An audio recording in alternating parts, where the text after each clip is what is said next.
আতা'মুরুনান নাস,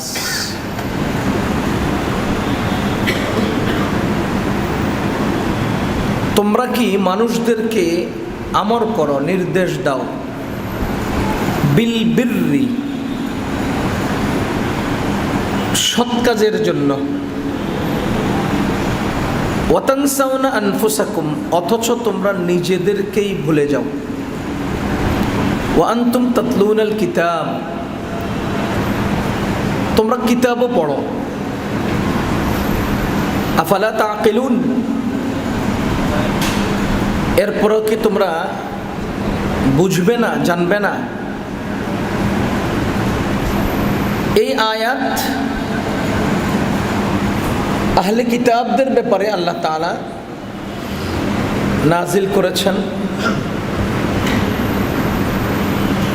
এমনকি আমাদেরকেও আল্লাহর নির্দেশনা রয়েছে আয়াতের মধ্যে।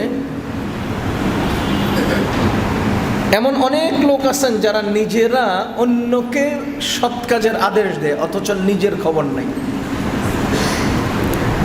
সমাজে এমন লোকের অভাব নেই, আরেকজনকে খুব উপদেশ দেয় কিন্তু নিজে আমল করে না। যে ব্যক্তি নিজে আমল করে না, অন্যকে উপদেশ দেয়, ওই ব্যক্তির উপদেশ দ্বারা মানুষ উপকৃত হয় না। কুরআনে কারীমে এক আয়াতে আছে, আল্লাহ তাআলা বলেন, কাবুরা মাকতান ইনদাল্লাহি আন তাকুলু মা লা তা'লামুন। আল্লাহ তাআলার কাছে ভারী বিষয় হলো ওটা যেটা সে নিজে করে না অথচ আরেকজনকে বলে। এটার দুই অর্থ, আন তাকুলু মা লা তাফআলুন, তোমরা বলো অথচ তোমরা করো না। তার মানে নিজে আমল না করে অন্যদেরকে আমলের উপদেশ দেয়, এই একটা অর্থ। আরেকটা অর্থ মুফাসসিরিনে কেরাম লিখেছেন যে নিজে যেই যোগ্যতা রাখে না অথচ সে বাধ্যত সেই যোগ্যতার দাবি করে। কাবুরা মাকতান ইনদাল্লাহি আন তাকুলু মা লা তাফআলুন এর অর্থ হলো আল্লাহর কাছে ওই বিষয়টা ভারী, বড় অপরাধ। সে নিজে যেই যোগ্যতা রাখে না ওই যোগ্যতার দাবি করা। মনে করেন সে আলেম না, নিজেকে আলেম বলে দাবি করলো, ডাক্তার না, নিজেকে ডাক্তার বলে দাবি করলো। এরকম অভাব নাই সমাজে, এখন লোকের অভাব নাই এই টাইপের। এটাকে আমরা বাংলায় বলি ভণ্ডামি, সহজ ভাষায় হলো ভণ্ডামি। আল্লাহ তাআলার কাছে ভণ্ডামি অপছন্দের। যে যেই যোগ্যতা রাখে না সে সেই যোগ্যতার বহিঃপ্রকাশ ঘটানো অথবা তার দাবি করা, এটাকে ভণ্ডামি বলে। কোরআনে কারীমে আরেকটা আয়াতে সূরা ইউসুফে আছে, আল্লাহ তাআলা সূরা ইয়াসিনে আছে, আল্লাহ তাআলা বলেন, ইত্তাবিউ মান লা ইয়াসআলুকুম আজরান ওয়া হুম মুহতাদুন, তোমরা অনুসরণ করো অমন ব্যক্তিকে, মান লা ইয়াসআলুকুম আজরা, যারা আল্লাহর পথে আহ্বান করতে তোমাদের কাছে প্রতিদান চায় না, ওয়া হুম মুহতাদুন, এবং নিজেরাই তারা হিদায়াতের উপরে থাকে। যারা নিজে হেদায়েতের উপরে থাকে সে আরেকজনকে যদি দাওয়াত দেয় তখন তার ওই দাওয়াতে কাজে আসে। যদি নিজে আমল না করে, যতই আলোচনা করুক, মানুষ এটা নেয় না। ক্ষেত্র পাইছি আলোচনা করার, আলোচনা করে দিলাম, দাওয়াত দেওয়ার সুযোগ পাইছি, দাওয়াত দিয়ে দিলাম, কিন্তু এই দাওয়াতে মানুষের কলিজায় আঘাত করবে না, দিলে আসর করবে না। কেন? এজন্য যে যিনি বলছেন তিনি তার নিজের জিন্দেগিতে ওই আমলটা করছেন না। উদাহরণস্বরূপ, আপনার এক বাবার দুই ছেলে, বড় ছেলেকে বাবার জীবদ্দশায় বহু চেষ্টা করেছে লেখাপড়া করাতে, পড়ালেখা কর, পড়ালেখা কর, পড়ালেখা করলে অনেক বড় শিক্ষিত হবা, অনেক দামি হবা, অনেক সমাজে মর্যাদা হবে, অনেক অর্থকরী হবে। বাবা বহু চেষ্টা করছে, সে পড়ে নাই। আখের সে সিএনজি ড্রাইভারি করে, তো কিছু রিক্সা চালায়, সিএনজি চালায় বা অন্য কোনো কাজ করে। বাবা মারা যাওয়ার পরে যে ছেলেটায় সিএনজি ড্রাইভারি করছে, ওই ছেলেটাই তার ছোট ভাইটাকে বলতেছে, ভাই পড়ালেখা কর, পড়ালেখা করলে অনেক দাম হবে, অনেক মর্যাদা হবে, সমাজে অনেক কদর হবে, অনেক টাকা কামাইতে পারবি। তখন ছোট ভাই বড় ভাইটাকে কি জবাব দেয়? এ আব্বু আপনারে কথা কইছে, আপনি শুনেন নাই, পড়েন নাই, না আমারে কয়। কি উত্তর দেয়? বাপে তোমারে কতবার পড়তে কইছে, পড়ছো? পড়ো নাই, তা আমারে কাউকে। মানে সে নিজে করে নাই দেখে এখন ছোট ভাই তার বক্তব্য নিচ্ছে না। বড় ভাই এখন ছোট ভাইটাকে যতই ওয়াজ করুক যে ভাই তুই পড়ালেখা করলে দাম হবে, সে নিবে না। কেন নিবে না? তুমি বাপের ওয়াজ হলো নাই, আমি তোমার ওয়াজ হলো কেন? তুমি বাপের বলছে যে যাও নাই পড়তে, আমি কেন যাব? তার মানে যে নিজে করে না তার বক্তব্য তার পরবর্তীতে শুনতে চায় না। এজন্য বয়ান হবে, আসর হবে না যদি নিজে আমল না করে, যদি নিজে আমল না করে। এজন্য আমাদের মুরব্বিগণ বলেন যে দিল থেকে কথা যদি কেউ বলে তো আরেকজনের দিলে আসর করে। দিল থেকে কথা তখনই আসে যখন অঙ্গ প্রত্যঙ্গে আমল আসে। ইত্তাবিউ মান লা ইয়াসআলুকুম আজরা ওয়া হুম মুহতাদুন। এখানে আমি একটা প্রসঙ্গত কথা না বললে নয়। কোরআনে কারীম আল্লাহ তাআলা নাজিল করেছেন বান্দার জন্যে। যেমন সূরা নাহলে আল্লাহ বলেন ওয়া আনজালনা ইলাইকা যিকরা লিতুবাইয়িনা লিন-নাস। আমি আপনার উপরে জিকির নাজিল করেছি। ওয়া আনজালনা, আল্লাহ বলেন আমি নাজিল করেছি, ইলাইকা, আপনার উপরে। আপনি কে? রাসূল সাল্লাল্লাহু আলাইহি ওয়াসাল্লাম। আয-যিকরা মানে কোরআন। কেন নাজিল করেছি? লিতুবাইয়িনা, ব্যাখ্যা বিশ্লেষণ করে দেওয়ার জন্যে। কাদেরকে ব্যাখ্যা বিশ্লেষণ করবেন? লিন্নাস, মানুষদেরকে। দেখেন প্রতিটি হরফ, প্রতিটি শব্দ কিভাবে আমাদের সাথে মিলছে। আল্লাহ বলেন আমি নাজিল করেছি হে রাসূল আপনার উপর এই কোরআন বিশ্লেষণ করে ব্যাখ্যা করে বুঝিয়ে দেওয়ার জন্যে মানুষদেরকে। সহজ কথা হলো আল্লাহ আছেন, যিনি নাজিল করছেন তিনি আছেন, যে কিতাব নাজিল করেছেন সেই কিতাবও আছে, যে বিশ্লেষণ আর ব্যাখ্যার জন্য নাজিল করেছেন ওই ব্যাখ্যারও দরকার আছে, যে মানুষকে ব্যাখ্যা করবেন সেই মানুষও আছে। কিন্তু যিনি ব্যাখ্যা করবেন বা যার উপরে নাজিল করা হয়েছে তিনি নাই। আমি আরো সহজ করছি। কোরআন নাজিল করলেন আল্লাহ, আল্লাহ আছেন। ব্যাখ্যা করার জন্য মানুষদেরকে, মানুষও আছেন, ব্যাখ্যার দরকারও আছে, কোরআনটাও আছে। কিন্তু ইলাইকা, হে রাসূল আপনার উপর, তো ওই ইলাইকার কা নাই। কা মানে তুমি, আপনি, আপনি নাই, রাসূল নাই। এখন প্রশ্ন হলো মাইয়ুবাইয়িনু লিন-নাস বাদার রাসূল। রাসূল চলে যাওয়ার পর দুনিয়া থেকে রাসূলের এই কোরআনকে বিশ্লেষণটা, ব্যাখ্যাটা করে দিবেন কে? মানুষ তো আছেন, মানুষ তো আছেন দুনিয়াতে, কোরআনও আছে দুনিয়াতে, ব্যাখ্যারও দরকার আছে দুনিয়াতে। এখন রাসূল নেই, ব্যাখ্যাটা করবেন কে? এক বাক্যে জবাব হলো রাসূলের ওয়ারিসগণ রাসূলের এই দায়িত্ব পালন করবেন। কারা করবেন? রাসূলের ওয়ারিসগণ। রাসূলের ওয়ারিস হওয়ার জন্য প্রথম শর্ত হলো তিনি আলেম হতে হবে। কারণ হাদিস শরীফে স্পষ্ট আসছে ইন্নাল উলামা ওয়ারাসাতুল আম্বিয়া, নিশ্চয় উলামায়ে কেরাম আম্বিয়ায়ে কেরামের ওয়ারিস। ইন্নাল উলামা ওয়ারাসাতুল আম্বিয়া, উলামায়ে কেরাম হলেন আম্বিয়ায়ে কেরামের ওয়ারিস। তার মানে যারা উলামা নন তারা আম্বিয়ায়ে কেরামের ওয়ারিস নন। এখন প্রশ্ন হলো ওয়ারাসাত কিসের? ওয়ারিস হয় কিসের? সম্পদের, জায়গা জমিনের ওয়ারিস হয়। আমাদের নবীজি বলেন না ওয়া ইন্নামা ওয়ারাসুল ইলমা, এই উলামায়ে কেরাম নবীগণের ইলমের ওয়ারিস হন, ইলমের ওয়ারিস হন। ফামান আখাযাহু আখাযা বিহাদ্দি ওয়াফির, যে এই ইলম অর্জন করলো সে পূর্ণ অর্জন করলো ওয়ারাসাত। তাহলে প্রথম শর্ত হলো নবীজির ওয়ারিস হওয়ার জন্যে আলেম হওয়া। এবার দ্বিতীয় নম্বর প্রশ্ন হলো আলেম হলেই কি ওয়ারিস হয়ে যাবে? আলেম হওয়া ওয়ারিশ হওয়ার জন্য শর্ত, এটা ঠিক আছে, কিন্তু আলেম হয়ে গেলেই কি নবীজির ওয়ারিশ হয়ে যাবে? না, বুঝতে হবে, আলেম হয়ে গেলেই নবীজির ওয়ারিশ হয়ে যাবে না। যেমন নামাজ পড়তে হলে অজু করতে হবে। আমরা নামাজ পড়ি, নামাজ পড়তে হলে কি করতে হবে? অজু করতে হবে। অজু ছাড়া নামাজ হয় না। প্রশ্ন হলো অজু করলেই কি নামাজ পড়তে হবে? বুঝেন নাই? অজু করলেই কি নামাজ পড়তে হয়? কতজন আছে অজু করছেন নামাজ পড়েন নাই? অজু করছি নামাজ পড়ি না, আছে না? ঘুমের আগে অজু করি, কোরআন তেলাওয়াতের জন্য অজু করি, জিকিরের জন্য অজু করি, অজুর হালতে থাকার জন্য অজু করি। অজু করলেই কি নামাজ পড়তে হয় নাকি? না। কিন্তু নামাজ পড়তে হলে অজু করতেই হবে। ঠিক তেমনি ভাবে নবীজির ওয়ারিশ হতে হলে আলেম হতেই হবে। আলেম হলেই ওয়ারিশ হয়ে যাবে না, আলেম হলেই ওয়ারিশ হয়ে যাবে না। যদি আলেম হলেই ওয়ারিশ হয়ে যায়, আমার প্রশ্ন দুটা।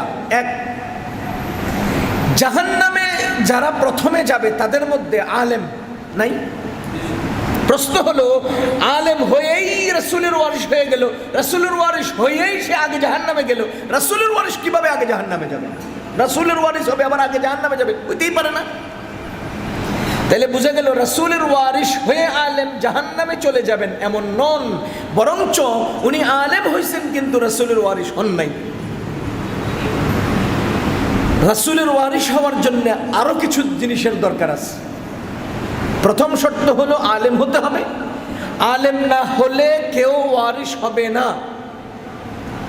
সুতরাং মনে রাখবেন, আলেম না হয়ে কেউ রাসূলের ওয়ারিশ হবে না, চোখে ওয়ারিশ হবে না, সেহেতু সে পীর, বুজুর্গ বা উম্মতের রাহবর, উম্মতের মুর্শিদ হবে না,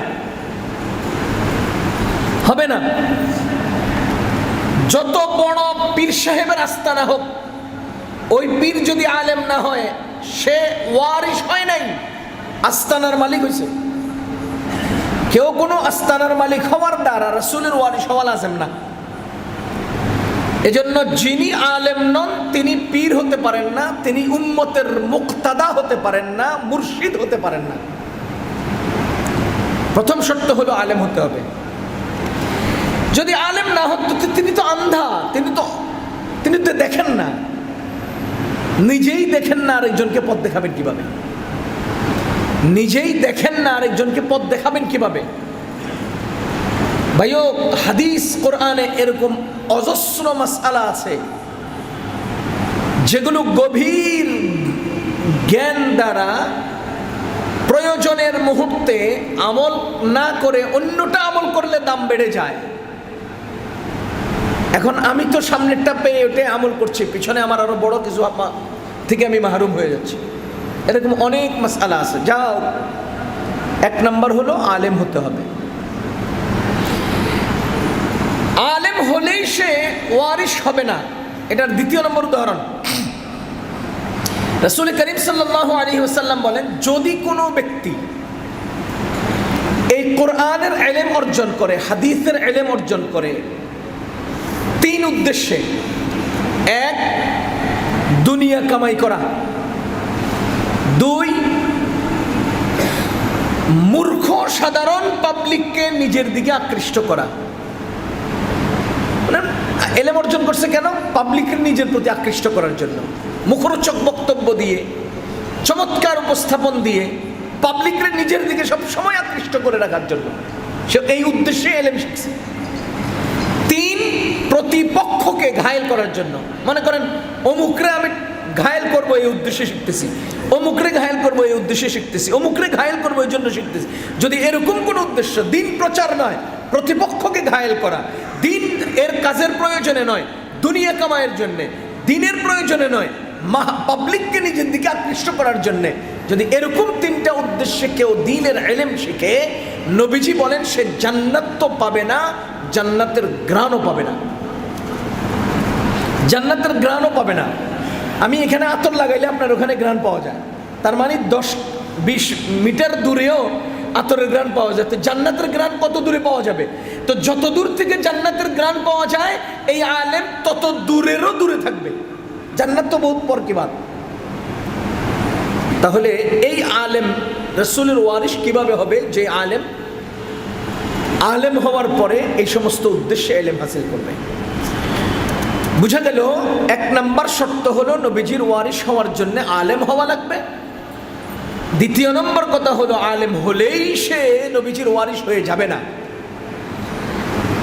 ওই যে প্রশ্ন ছিল কোরআনের ব্যাখ্যা করবেন কে, উত্তর ছিল নবীজির ওয়ারিসে। যেহেতু নবীজি নাই, নবীজির ওয়ারিসগণ। এবার প্রশ্ন, ওয়ারিস হবে কারা?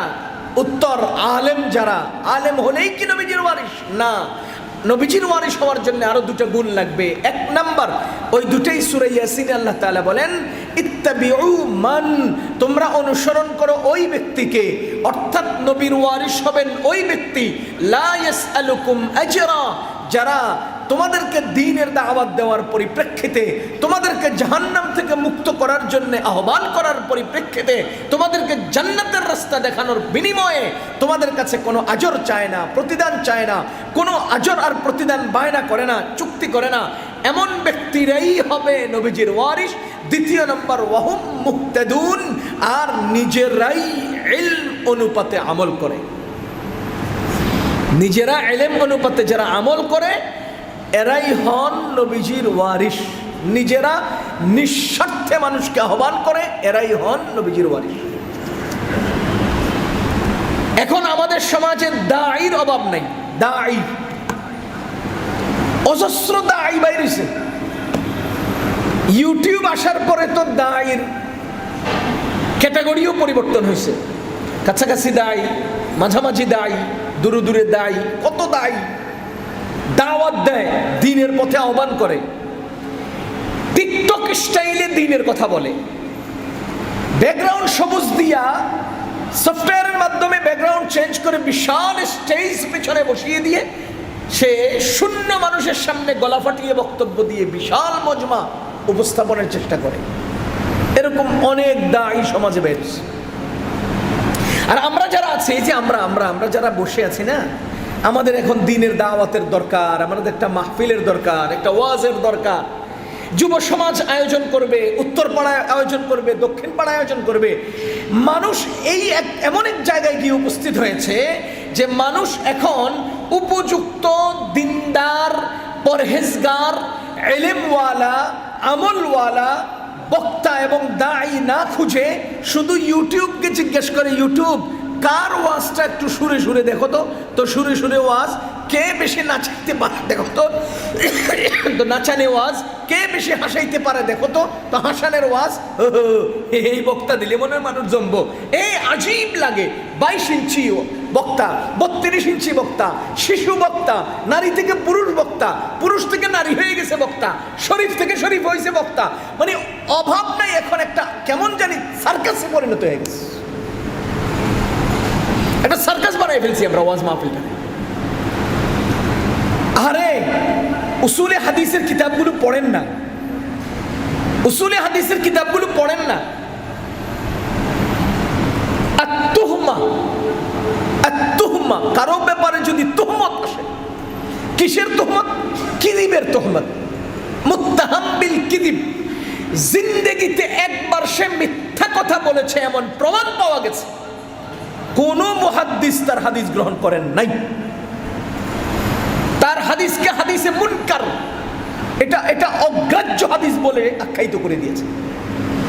একজন ব্যক্তির জীবনে একবারের জন্য ওয়াহাম, মুত্তাহাম বিল ওয়াহাম, অর্থাৎ তিনি মনে রাখছিলেন কিন্তু ভুলে গেছেন, সম্ভবত এই টাইপের বর্ণনা দিয়েছেন, সম্ভবত এই হাদিসটা আমি অমুকের কাছ থেকে শুনেছি, সম্ভবত এই টাইপের হাদিস বর্ণনা দিয়েছেন। মুহাদ্দিসিনে কেরাম বলেন যেহেতু তার জিন্দেগিতে সম্ভবত বলে হাদিস বয়ান করছে, তার হাদিস নেওয়া যাবে না।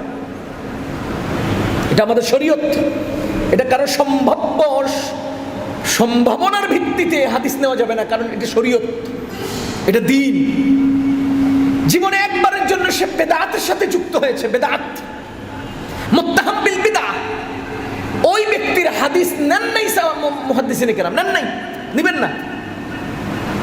আর আমরা এখন আফসোস,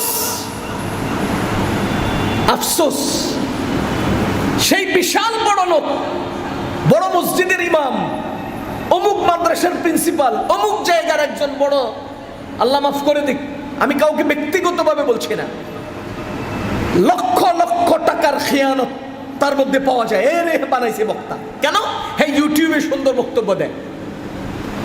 লক্ষ লক্ষ টাকার মানুষের মালি খেয়ানত করেছে, আখলাকে খেয়ানত করেছে, লক্ষ লক্ষ টাকা মসজিদ মাদ্রাসার বিভিন্ন জনের আড়ালি দিয়ে গিলে ফেলেছে। এমন লোকের সামনে বয়ান করে, কেমনি করে আমার বুঝে আসে। এদেরকে দাওয়াত দিচ্ছে, এদেরকে আবার দাওয়াত দিচ্ছে। এজন্য ভাই, কোরআন আল্লাহ নাজিল করেছেন রাসূলের উপরে মানুষকে বিশ্লেষণ করে বুঝিয়ে দেওয়ার জন্য। আমরা ওই ব্যক্তি নির্বাচন করতে পারছি না যেই ব্যক্তি রাসূলের ওয়ারিস হবেন, যে ব্যক্তি রাসূলের ওয়ারিস হবেন। এখানে প্রসঙ্গত একটা কথা না বললে নয়, জামানা আমাদের, চৌকে বাংলাদেশটা আমাদের, এবং প্রতিটা অঞ্চলে শীতকালীন মাহফিলের প্রোগ্রাম হয়। আমি 2-3 বছর আগে হবিগঞ্জের নবীগঞ্জ এক জায়গায় ওয়াজে গেছি। তো ওনারা আমাকে স্লিপ দিছে যে হুজুর, যেই বক্তা চুক্তি করে ওয়াজ করে, না চুক্তি করে ওয়াজ করা জায়েজ আছে কিনা, প্রশ্ন এটা, চুক্তি করে ওয়াজ করা জায়েজ আছে কিনা। কয়েক হাজার মানুষের সমাগম। আমি তাদেরকে প্রশ্নটা পড়ে শুনেলাম, শুনে বললাম যে আপনারা এখানে কেউ আছেন যিনি ওয়াজ করেন? আপনারা কেউ আছেন যিনি ওয়াজ করেন? একজনেও বলেন যে আমরা ওয়াজ করি। তা আপনি জিজ্ঞেস করলেন চুক্তি করে ওয়াজ করা জায়েজ আছে কি না। এখানে প্রশ্নটা কার? যিনি ওয়াজ করবেন তার না? বুঝেন নাই? এই প্রশ্নটা কার? আপনারা যারা ওয়াজ শুনবেন তাদের, না যারা ওয়াজ করবেন তাদের? ওয়াজ করবেন। তা আমি জিজ্ঞেস করছি যে আপনাদের মধ্যে কেউ ওয়াজ করেন এমন আছেন? একজনও নাই। তো এই যে প্রশ্নটা আপনাদের কাছ থেকে আসলে, এই প্রশ্নটা আপনাদের না, আপনাদের প্রশ্ন না এটা। চুক্তি করে ওয়াজ করা যাবে কিনা এটা তো প্রশ্ন করবেন যারা চুক্তি করে ওয়াজ করেন বা যারা ময়দানে ওয়াজ আলোচনা করেন তারা। আপনাদের প্রশ্ন হবে যে সকল বক্তারা চুক্তি করে এমন বক্তা দাওয়াত দেওয়া যাবে কিনা, এটা হলো আপনাদের প্রশ্ন। সমাজে চুক্তি করা বক্তা নাই, অমুক এলাকায় গেলে এত টাকা লাগবে, আসরের পরে হলে 10,000 টাকা, মাগরিবের পরে হলে 30,000 টাকা, এশার পরে হলে 80,000 টাকা, এরকম চুক্তিতে ওয়াজ করে আমাদের সমাজের বক্তারা আছে। জায়গায় জায়গায় বিভিন্ন স্থানে সুন্দর সুন্দর প্রতিনিধি রেডি করা আছে। আমার প্রতি রাত্রে 80,000 টাকার ব্যবস্থা করে দিবে, উপরে তুমি যা পারো নাও। তা হ্যাঁ, 3টা বয়ান ঠিক করে দেয়, কত? 40,000 টাকা করে। আমি চিনি এরকম, কারণ যে অঙ্গনে যে থাকে হ্যাঁ এই অঙ্গন বুঝে। চকবাজার গেলে যে কাপড় সেলাই করে, হ্যাঁ কাপড় সেলাইয়ের যত আয়োজন কোন গলিতে আছে চিনে। আমি তো চিনব না, কারণ আমি এটা জানি না। যে বই খাতা বিক্রি করে চকবাজারের কোন গলিতে বই খাতার আইটেম, এটা হ্যাঁ চিনে। আমি চিনব না, কারণ এটা আমি করি না। না, আমি যে অঙ্গন চিনি এই অঙ্গনটা আবার আপনি চিনবেন না। আজীব। এখন প্রশ্ন হলো দ্বিপাক্ষিক, যিনি বয়ান করছেন তিনি চুক্তি করে করবেন কিনা। দ্বিতীয় প্রশ্ন, যারা দাওয়াত দিচ্ছেন তারা চুক্তি করা বক্তা দাওয়াত দিবেন কিনা। এই যে আয়োজনগুলো, এই আয়োজনগুলোর পেছনে মূল কারণটা কি? প্রথম কারণ হলো প্রতিযোগিতা। প্রতিযোগিতা। আপনি বক্তা আনছেন, মনে করেন সেলিব্রিটি, আপনাকে দেখাইয়া আপনিও আনতে হবে ডবল সেলিব্রিটি। উত্তর পাড়ায় যদি 80,000 টাকা দামের বক্তা আনে, তো লোক জমাই ফেলছে, আমি এবার দক্ষিণ পাড়াওয়ালা কি করবে, 1,20,000 টাকা দামের বক্তা আনতে হবে। আজীব। এই যে একটা প্রতিযোগিতামূলক বক্তার আয়োজন কেন করবেন?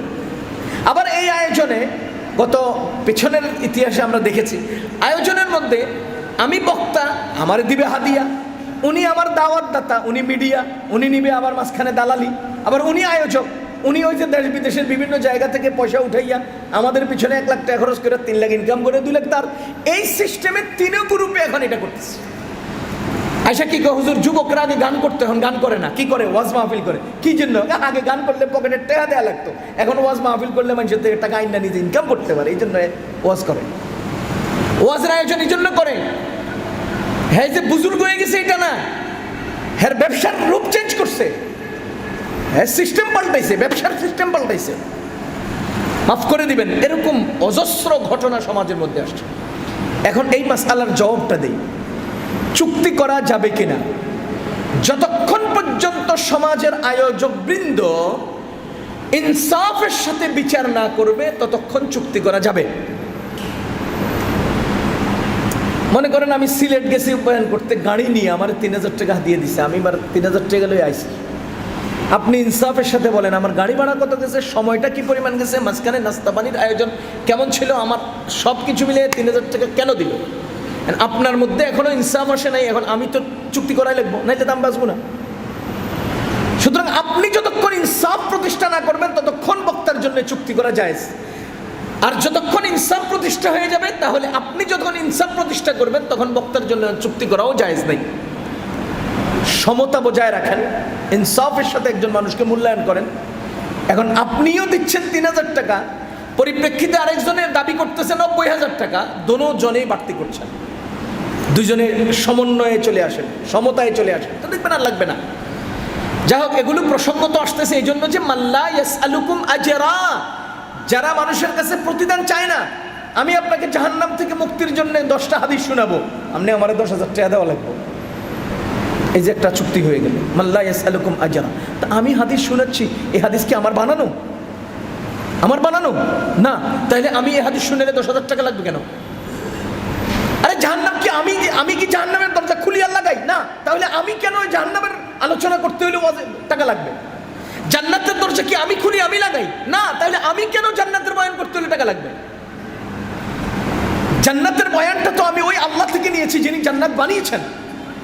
আমি তো জাহান্নামের আলোচনা ওই আল্লাহর কালাম থেকে এবং তার রাসূলের হাদিস থেকে নিয়েছি যিনি জাহান্নামটা বানাইছেন। তখন জাহান্নামের বর্ণনাগুলো আমি আপনাকে শোনাতে হলে, জান্নাতের আলোচনা আমি আপনাকে শোনাতে হলে আমার তো কোনো পুঁজি নেই, আমি তো শুধু বয়ান করছি এতটুকুনের কারণে আপনার সাথে আমার চুক্তি হবে কেন? কেন চুক্তি করতে হবে?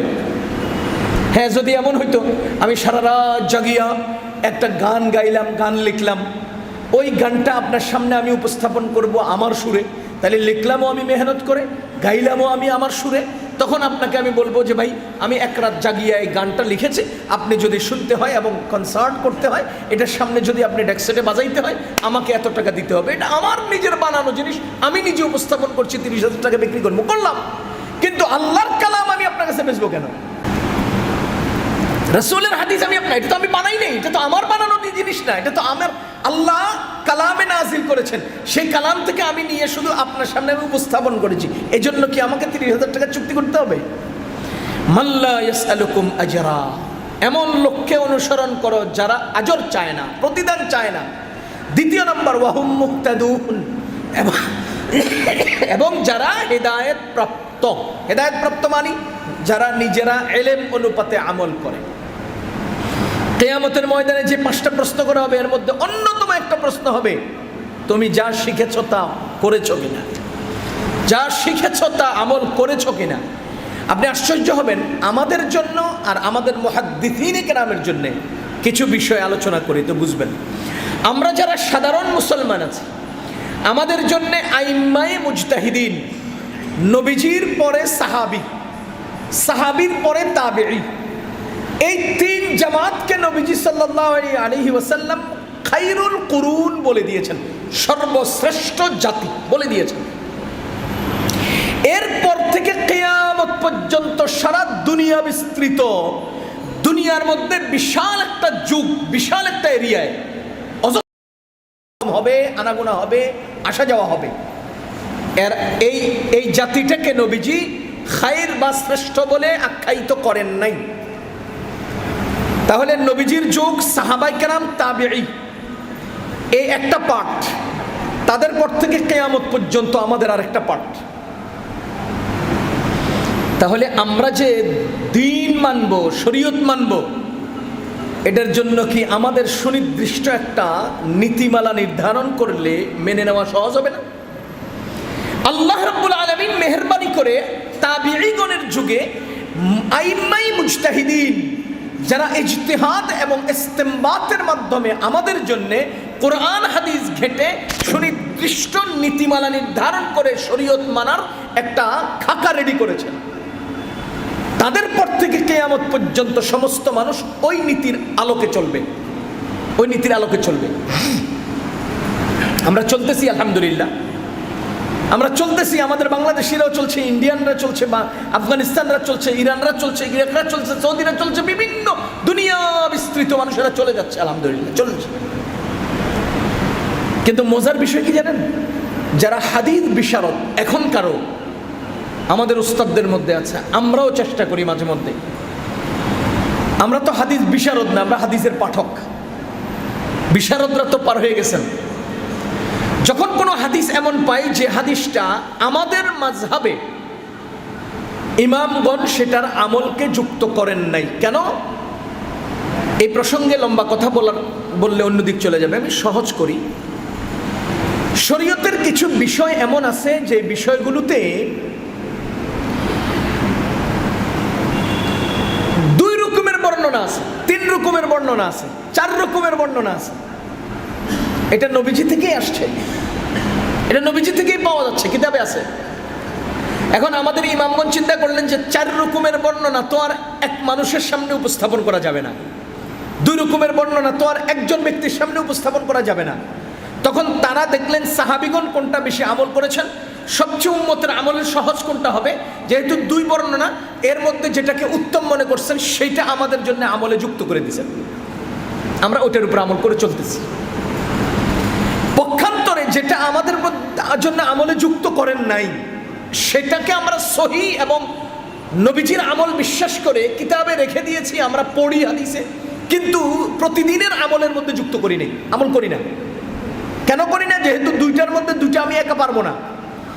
কিন্তু আমি যে কথাটা বুঝাতে চাচ্ছি যে আমাদের হাদিস বিশারদগণ, হাদিসের ইমামগণ, আতামুরুনান নাস বিল বিররি, তুমি কি মানুষকে সৎ কাজের আদেশ করো, নেক কাজের আদেশ করো, ওয়াতানসাউনা আনফুসাকুম, অথচ নিজে আমল করো না, নিজেকে নিজে ভুলে যাও। তো যে নিজে আরেকজনকে উপদেশ দেয় অথচ সে নিজে আমল করে না, এদেরকে আল্লাহ তাআলা খোঁচা মেরে জিজ্ঞেস করতেছেন, তুমি কি এমন করো যেটা আরেকজনকে উপদেশ দাও অথচ নিজে আমল করো না? ওয়াতানসাউনা আনফুসাকুম, নিজের বেলায় ওই যে অন্যের বেলায় মাকরু, নিজের বেলায় কুরু কুরু কয় না, অনেক সময় আমরা গ্রাম্য কথা কয়, কারণ নিজের বেলায় কুরু কুরু, আরেকজনের বেলায় মাকরু, মানে নিজে খাওয়ানোর সময় খাই লেগেছে, আরেকজনের বেলায় ভাই এটা হারাম, খাইয়েন না। ওয়াতানসাউনা আনফুসাকুম ওয়া আনতুম তাতলুনাল কিতাব, অথচ তোমরা কিতাব পড়ো।